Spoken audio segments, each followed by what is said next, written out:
Okay, in this video, we're talking about Plasti Dip. Specifically, I'm going to Plasti Dip the handle of my tool, a flathead screwdriver. I made a video a few months back, Plasti Dipping the Toyota emblem on my car. You can check it out up here. I'll also put it at the end of the video. But this is a little different. This is obviously not a spray can. This is a different way to apply Plasti Dip. And again, simply going to dip the end of the tool in here. And I've never done this before. Plasti Dip's not paying me to do this. We're gonna be learning together. And you can, see how it works for me before you go out and buy it yourself. All right, first things first, take the top off. It looks like, I got black, but it looks like kind of like pudding. There's only 4 directions. Attach a wire or a string to hang the item.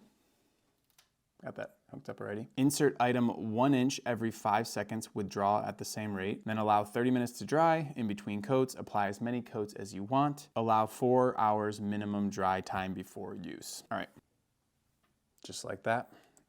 And then a little cardboard for the dripping.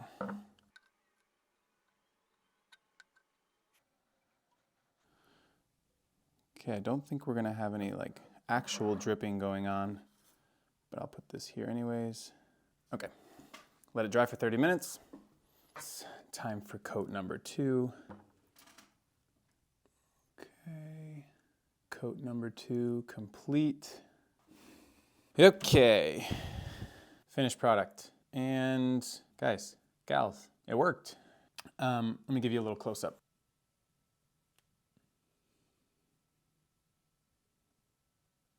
All right, I gotta be honest though. I'm pretty skeptical because I saw online you can take this off now. It just peels right off. So I mean, before we finish, we gotta test that.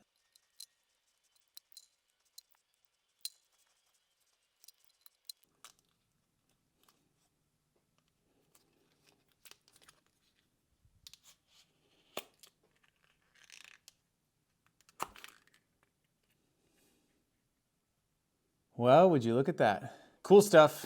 I will definitely be using this on a lot of my tools. It was easy, and it really, from what it seemed like, obviously I didn't go out and use my screwdriver, but felt like it was gonna only help durability, flexibility, all the stuff that it said on the can. All right, that is all for this YouTube video on how to Plasti Dip the handles of your tools. Pretty straightforward. If it was helpful, subscribe. Yeah, until next time, see you later.